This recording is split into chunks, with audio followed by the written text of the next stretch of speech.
Hello दोस्तों, नमस्कार। स्वागत है आपका अनुपम ट्रिक्स यूट्यूब चैनल पर। दोस्तों, आज के इस वीडियो में हम आपको बताएंगे चक्रवृद्धि ब्याज से रिलेटेड कुछ और महत्वपूर्ण प्रश्नों के बारे में। चक्रवृद्धि ब्याज से रिलेटेड प्रश्नों की जो हमारी सीरीज चल रही है उसमें कुछ और महत्वपूर्ण प्रश्नों पर हम चर्चा करने वाले हैं। पिछले सेशन में हमने आपको बताया था कि जब आपको प्रश्न में चक्रवृद्धि ब्याज और साधारण ब्याज का अंतर दिया जाए तब आप प्रश्न को आसानी से कैसे लगाएंगे, उन्हीं प्रश्नों से हम इस सेशन की शुरुआत करते हैं ताकि कुछ छूटे नहीं, है ना। सारी बातें आपको आसानी से समझ में आ जाए। तो आइए देख लेते हैं पहले प्रश्न को, जिसमें या तो समय बोला जाता है 2 वर्ष या 3 वर्ष, ऐसे ही प्रश्न आपसे पूछे जाते हैं और साधारण ब्याज और चक्रवृद्धि ब्याज का अंतर आपको बताया जाता है। तो आइए देख लेते हैं पहले प्रश्न को। इस प्रश्न में बोला गया है कि एक निश्चित धनराशि पर 4% वार्षिक ब्याज की दर से 2 वर्षों के चक्रवृद्धि ब्याज एवं साधारण ब्याज का अंतर 14 रुपये है, तो धनराशि ज्ञात करें। तो प्रश्न में बोला गया है 2 वर्षों के चक्रवृद्धि ब्याज एवं साधारण ब्याज का अंतर 14 रुपये है और रेट आपको बताया गया है 4%। तो आपसे पूछ लिया गया है धनराशि। तो ऐसे प्रश्नों को लगाने के कई सारे तरीके हैं। एक तरीका हमने आपको बताया था फार्मूला बेस्ड, है ना, फार्मूले पर आधारित ये प्रश्न है। इसके अलावा अगर आप फार्मूला से नहीं लगाना चाहते तो दूसरे तरीके से भी आप प्रश्न को लगा सकते हैं। देखिएगा, प्रश्न में बोला है 4% वार्षिक दर, रेट क्या बताई गई है 4%, और अंतर बताया गया है डिफरेंस, चक्रवृद्धि ब्याज और साधारण ब्याज का अंतर कितना है 14 रुपये। तो अगर आप फॉर्मूले से करना चाहते हैं इस प्रश्न को तो फॉर्मूले का प्रयोग ऐसे आप कर सकते हैं। फॉर्मूला क्या होता है भाई, तो डिफरेंस बटे मूलधन बराबर रेट होता है और बटे में 100, और 2 वर्ष है तो घात 2 लगा देंगे। डी क्या है, ब्याज में अंतर है। पी क्या है, प्रिंसिपल यानी मूलधन। आर क्या है, रेट है।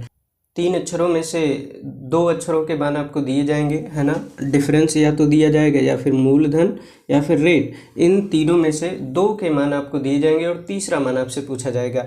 तो यहाँ पर हमें रेट का मान 4%, डिफरेंस 14 रुपये, ये मान पता है तो हमें मूलधन निकाल लेना है। तो डिफरेंस है कितना 14 रुपये है, मूलधन हमें निकालना है यानी पी का मान निकाल लेना है। आर का मान दिया गया है 4/100। इसको अगर आप सॉल्व करेंगे तो 4 से काट देंगे तो 4 एक 4, 25 चौका 100, है ना। और फिर 14/P यानी मूलधन बराबर 1/25 का स्क्वायर करेंगे तो कितना आ जाएगा, 1/25 का स्क्वायर हो जाएगा 625, और फिर इसको सॉल्व कर लेंगे तो P का मान कितना आ जाएगा 14 × 625 बराबर, और आगे सॉल्व करेंगे तो 14×5 = 70, 14×2 = 28, 28 7 35 हो जाएगा, और 14×6 = 84, 3 87, यानी 8,750 रुपये की वो धनराशि है। तो ये मान आपसे पूछा गया है। तो ऐसे भी आप प्रश्न को आसानी से लगा सकते हैं। इसके अलावा अगर आप फार्मूले का प्रयोग नहीं करना चाहते हैं तो फिर ऐसे प्रश्न को लगाएं। देखेंगे,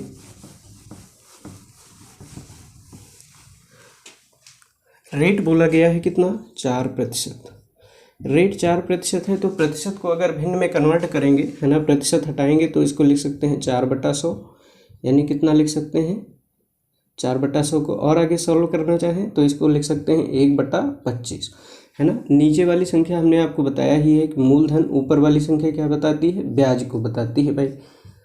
तो अगर 25 रुपये की धनराशि है तो 1 वर्ष में कितना ब्याज मिल जाएगा 1 रुपये का, है ना।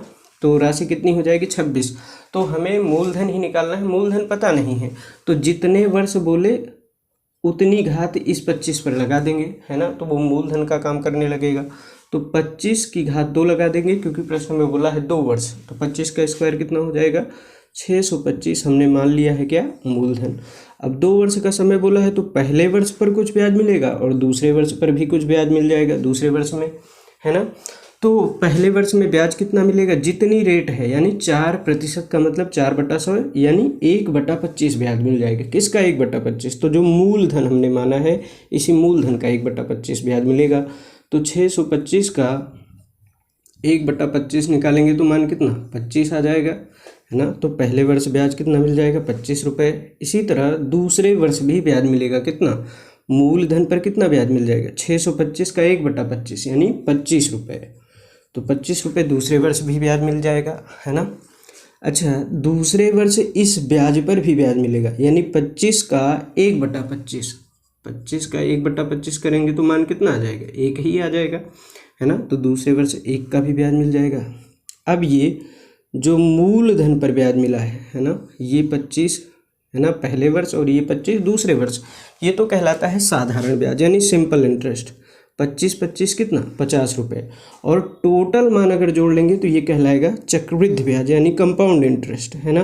तो साधारण ब्याज कितना है 25 50, और कंपाउंड इंटरेस्ट देखें तो 25 50 1 51। तो दोनों में अंतर कितने का है, 1 का ही तो अंतर है। तो इसी 1 का मान प्रश्न में बोला गया है कितना, प्रश्न में बोला गया है 14 रुपये। 1 का मान प्रश्न में दिया है 14 रुपये, तो हमें मूलधन ज्ञात करना है यानी 625 का मान। तो 1 का मान 14 है तो 625 का मान निकालेंगे तो मान कितना आ जाएगा, 14 पंच 70, 14 दूना 28, 7 35, 14 छंग 84, 84 3 87, यानी 8,750 रुपये इस प्रश्न का आंसर हो जाएगा। तो ऐसे भी आप इस प्रश्न को आसानी से लगा सकते हैं। आइए देख लेते हैं अगला प्रश्न, जिसमें 3 वर्ष का समय दिया जाता है और रेट आपको दे दिया जाएगा और फिर आपको दे दिया जाएगा डिफरेंस। तो आपसे मूलधन पूछा जाएगा, यानी 2 मान आपको दिए जाएंगे, तीसरा मान आपसे पूछ लिया जाएगा। इस प्रश्न में बोला गया है कि किसी धन के 3 वर्ष के चक्रवृद्धि ब्याज और साधारण ब्याज में 650 रुपये का अंतर है। यदि ब्याज की वार्षिक दर 25% हो तो वह धन ज्ञात कीजिए। तो प्रश्न में रेट हमें दिया गया है 25% और अंतर दिया गया है 650 रुपये। इन प्रश्नों को हम पहले भी बता चुके हैं, 1-2 प्रश्न पिछले वीडियो में भी हमने आपको बताए थे, तो अगर आपने उसको नहीं देखा है तो उसको भी देख सकते हैं।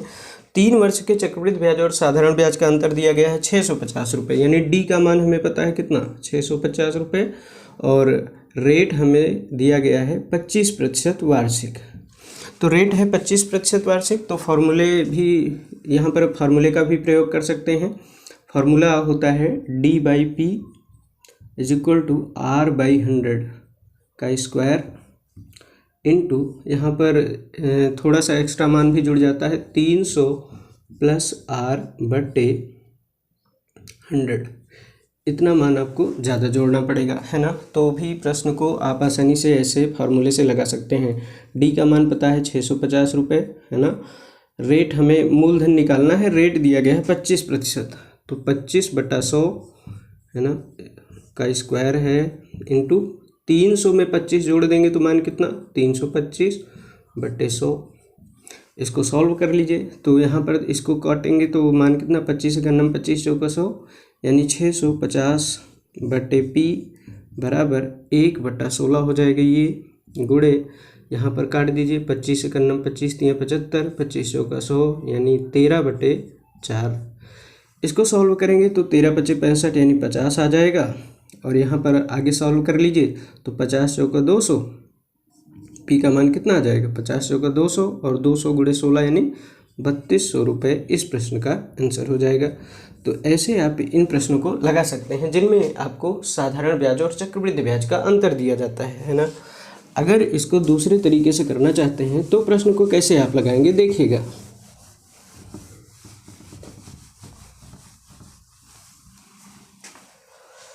रेट दिया गया है 25%, रेट कितना है 25% है, और डिफरेंस हमें पता है कितना 650 रुपये। तो 25% को भिन्न में कन्वर्ट करेंगे तो लिखेंगे 25/100, यानी 1/4। नीचे वाली संख्या होती है मूलधन, है ना, ऊपर वाली संख्या होती है ब्याज। तो पहले वर्ष अगर 4 रुपये का मूलधन है तो मूलधन तो हमें ज्ञात करना है, मूलधन पता नहीं है, तो इसी संख्या को हम मूलधन मानेंगे और जितने वर्ष बोला जाए उतनी घात इस पर लगाएंगे। तो 4 की घात 3 लगाएंगे तो मूलधन हम कितने यूनिट मान सकते हैं, 4 की घात 3 यानी 64 रुपये। अब हम तीनों वर्ष का ब्याज अलग अलग निकाल लेंगे तो हमें मान पता चल जाएगा। तो पहले वर्ष इस 64 का 1/4 यानी 25% का मतलब 25/100 यानी 1/4 ब्याज मिलेगा। तो 64 का 1/4 कितना आ जाएगा 16 आ जाएगा, है ना। तो पहले वर्ष 16 रुपये ब्याज मिल जाएगा।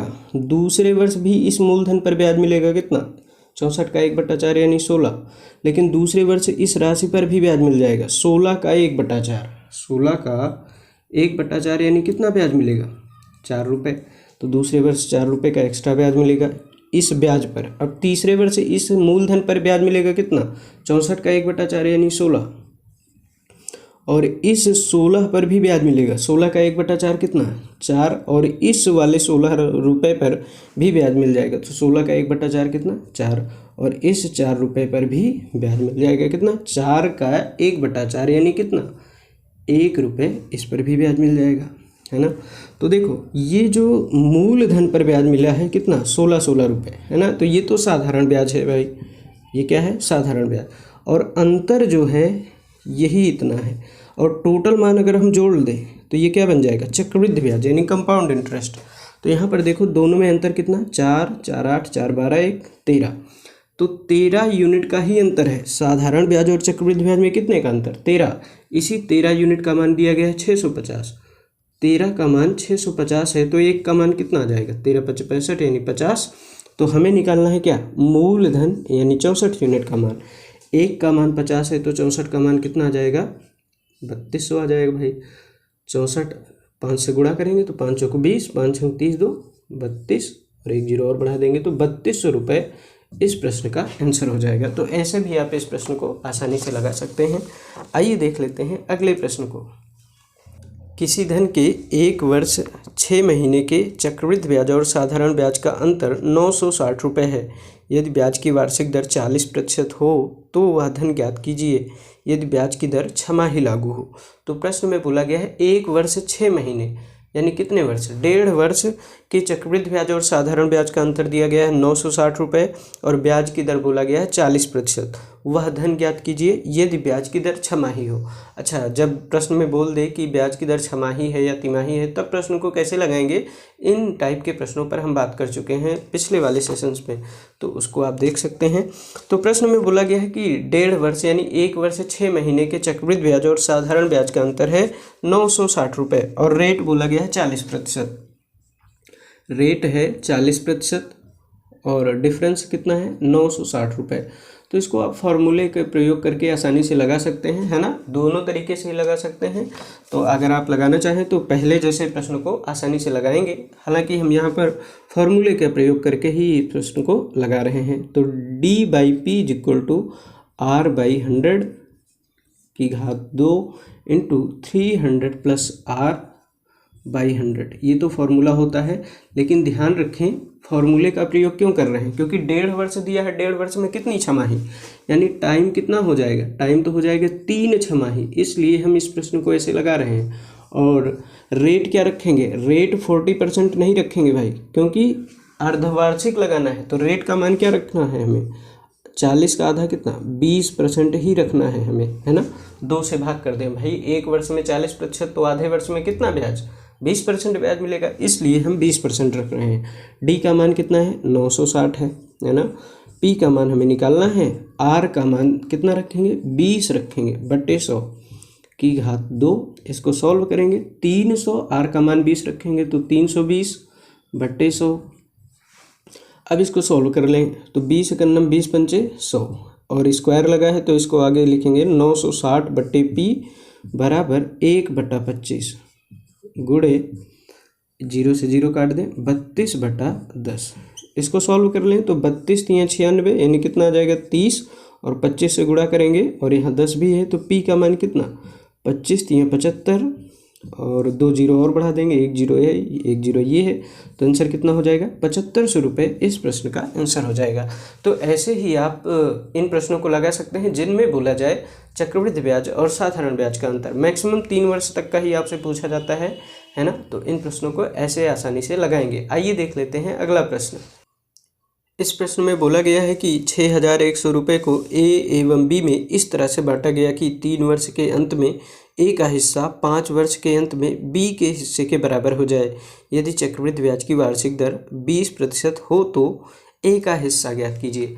तो प्रश्न में बोला गया है कि कुछ धनराशि दे दी गई है, धनराशि का मान 6100 रुपये दिया गया है, 2 व्यक्तियों में बांटा गया है, और पहले व्यक्ति की जो धनराशि है वो 3 वर्ष के अंत में बराबर हो जाएगी किसके, दूसरे व्यक्ति के धनराशि के। और दूसरे व्यक्ति की धनराशि कितने वर्षों में, 5 वर्षों में, है ना। तो इस प्रश्न को लगाने का बहुत ही आसान तरीका है। जो पहले व्यक्ति की धनराशि है, मान लेते हैं ए और बी प्रश्न में दिया गया है तो हम भी लिख लेते हैं ए एवं बी, है ना। पहले व्यक्ति की जो धनराशि है वो दूसरे व्यक्ति की धनराशि के बराबर हो जाएगी। यहाँ पर वर्षों की संख्या 3 वर्ष और 5 वर्ष दिया गया है ना।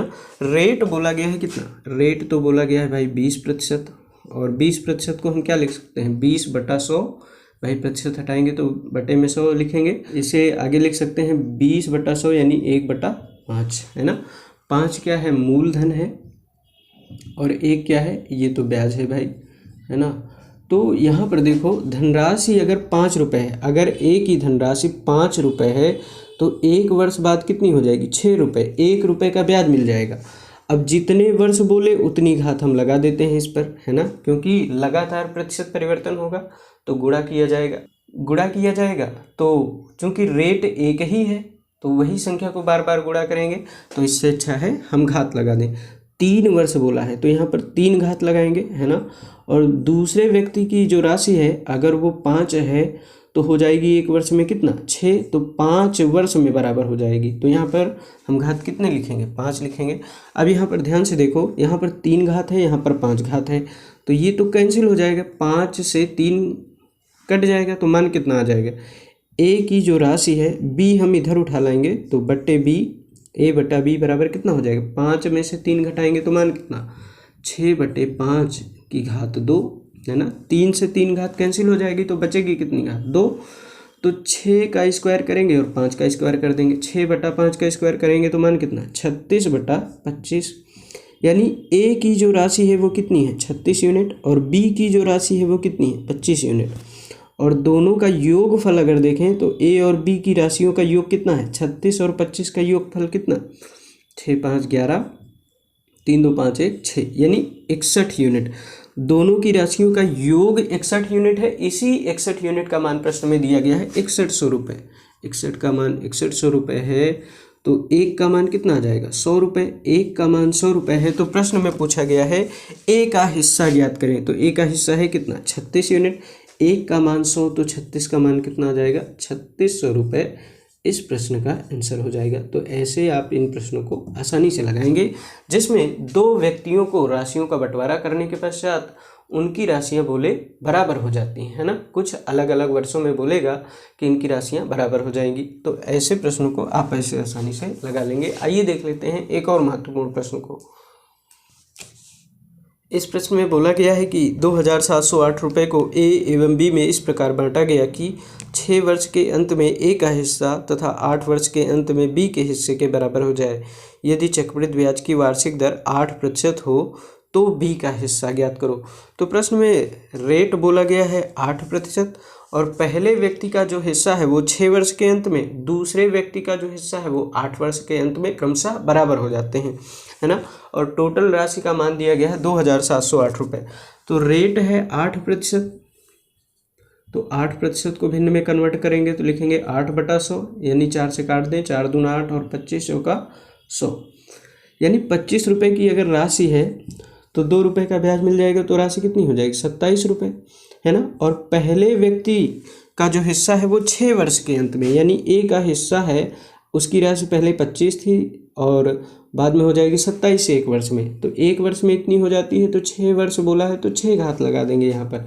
ये राशि हो जाएगी बी के बराबर कितने वर्ष के अंत में 8 वर्ष। तो 25 की अगर राशि है तो बाद में हो जाएगी 27, भाई ब्याज मिल जाएगा 1 वर्ष में 2, तो 8 वर्ष में ये राशि बराबर हो जाएंगी, है ना। तो यहाँ पर देखो ये 6 घात से 6 घात कैंसिल हो जाएगी, तो 8 में से 6 घटाएंगे तो मान कितना 2 हो जाएगा, यानी ये राशि कितनी हो जाएगी 27/25 और पूरे की घात कितनी हो जाएगी 2। यहाँ पर देखो ए है और इधर बी गुणा में है ना, तो बी इधर लाएंगे तो a/b हो जाएगी राशि, है ना। कितनी 27 का स्क्वायर कितना हो जाएगा 729 और 25 का स्क्वायर कितना 625। दोनों को जोड़ लेंगे, ए का हिस्सा कितने यूनिट 729 और बी का हिस्सा कितना 625 यूनिट, दोनों को जोड़ेंगे तो मान कितना 9 5 14 और 2 2 4 1 5 और 7 6 13, यानी 1314 यूनिट, 1354 यूनिट। और इसी 1354 यूनिट का मान प्रश्न में बोला गया 2708 रुपये। तो 1354 का दुगना ही तो है 2708, है ना। 4 दूना 8, 2 पंचे 10 2 3 6 1 7, 2 1 9 2, यानी 1354 का मान 2708, तो 1 का मान कितना आ जाएगा?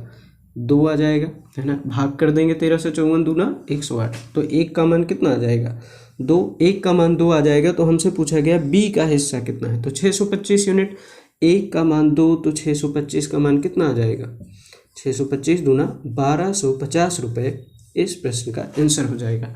तो ऐसे भी आप प्रश्न को आसानी से लगा सकते हैं, है ना। कभी कभी प्रश्नों में पूरे वर्ष नहीं दिए जाते, यानी पूर्णांक में वर्ष नहीं दिया जाता है। कभी बोल दिया जाएगा 1.5 वर्ष, यानी 1 वर्ष 6 महीने बोल देगा, या फिर 1 वर्ष 4 महीने बोल देगा, 2.5 वर्ष बोल देगा। तब वहाँ पर चक्रवृद्धि ब्याज कैसे आप निकालेंगे या फिर मिश्रधन कैसे निकालेंगे, तो इन प्रश्नों पर भी बात कर लेना जरूरी है। तो आइए देख लेते हैं ऐसे प्रश्नों को जिनमें वर्ष पूर्णांक में नहीं दिया जाता है, यानी 2 वर्ष 3 वर्ष 4 वर्ष ऐसे नहीं दिए जाएंगे। मैक्सिमम 2 या 3 वर्षों तक का प्रश्न चक्रवृद्धि ब्याज में पूछा जाता है। कभी कभार 4 वर्ष का भी पूछ लिया जाता है मिश्रधन, तो वो भी आसानी से आप लगा सकते हैं। अगर वर्ष पूर्णांक में ना दिया जाए, यानी कभी 1.5 वर्ष या 2.5 वर्ष बोले, तो प्रश्न को कैसे लगाएंगे आइए देख लेते हैं इस प्रश्न के माध्यम से। इस प्रश्न में बोला गया है कि 4000 रुपये की धनराशि 20% वार्षिक चक्रवृद्धि ब्याज की दर से 1.5 वर्ष में कितने रुपए हो जाएगी? कितने रुपए हो जाएगी, यानी मिश्रधन पूछा गया है। तो प्रश्न को लगाने के कई सारे तरीके हैं। एक तो बेहद सिंपल सा तरीका है, जितने वर्ष पूरे हों उनको लगाने का तरीका पिछले प्रश्नों की तरह ही है, और जो पूर्णांक में संख्या नहीं लिखी गई उसको हम एज इट इज उसको लिख कर वैसे ही गुणा कर देंगे। आइए देखते हैं। 4000 रुपये की धनराशि है, मूलधन कितना है? 4000 रुपये, है ना। और रेट कितना है? 20% वार्षिक, और टाइम कितना बोला गया है? 1.5 वर्ष, 1 सही 1/2 वर्ष, है ना। तो यहाँ पर देखो 1 वर्ष तो पूरा है, लेकिन दूसरा वर्ष सिर्फ आधा ही है, यानी 1.5 वर्ष का टाइम दिया गया है। तो यहाँ पर लगाने के बहुत सारे तरीके हो सकते हैं। पहले वर्ष जो रेट रहेगा वो तो 20% ही रहेगा, लेकिन दूसरे वर्ष, चूंकि दूसरा वर्ष पूरा नहीं है, सिर्फ आधा ही है, इसलिए दूसरे वर्ष का रेट हो जाएगा कितना? 20 का आधा कितना? 10% हो जाएगा, यानी R और T का गुणा कर देंगे, तो 20 गुणे 1/2 मान कितना आ जाएगा? 10%। अब प्रश्न को लगा लीजिए, तो 20% को लिख सकते हैं क्या? 20/100, यानी 1/5, और इस 10% को क्या लिख सकते हैं? 10/100, यानी 1/10, है ना। यानी 5 रुपये की अगर राशि है, पहले वर्ष में 5 रुपये की राशि है, तो 1 वर्ष में कितनी हो जाएगी? 1 रुपये का ब्याज मिल जाएगा 6। इसी तरह यहाँ पर देखो 10 रुपये की राशि है, तो आधे वर्ष यानी 1/2 वर्ष में कितनी हो जाएगी? 1 का ब्याज मिल जाएगा, तो राशि कितनी? 11 हो जाएगी। तो यहाँ पर देखो 10 × 50 रुपये का मूलधन है और 11 × 66 रुपये मिश्रधन है। ये संख्या क्या बताएगी? मूलधन को, और ये वाली संख्या क्या बताएगी? मिश्रधन को बताएगी भाई। तो 50 का मान हमें प्रश्न में दिया गया है। 50 का मान प्रश्न में कितना? 50 का मान दिया गया है मूलधन 4000 रुपये। 50 का मान 4000 है, तो 1 का मान निकाल लो, 0 से 0 काट दो। 1 का मान 5 × 8 40, यानी 80 आ जाएगा। तो 66 का मान चाहिए हमें, तो 66 से गुणा कर देंगे, तो आंसर कितना? 8 × 48, 8 × 48 4 52, यानी 5280 रुपये इस प्रश्न का आंसर हो जाएगा। अगर इसको अलग अलग आप वर्षों का ब्याज निकालना चाहते हैं तो वैसे भी प्रश्न को कर सकते हैं। आइए देख लेते हैं अगले तरीके को, जिससे आप इस प्रश्न को आसानी से लगा पाएँ। ऐसे भी आप प्रश्न को समझ सकते थे, है ना। तो ये भी तरीका आसान है। तो अगर अलग अलग वर्षों का निकालेंगे तो मूलधन तो दिया गया है 4000 रुपये, मूलधन कितना है? 4000, रेट है 20%, और टाइम है कितना? टाइम दिया गया है 1.5 वर्ष का, है ना। तो पहले वर्ष का तो ब्याज पूरा लेंगे, दूसरे वर्ष में हम सिर्फ आधे वर्ष का ही ब्याज लेंगे। तो पहले वर्ष और दूसरे वर्ष ब्याज मिलेगा हमें।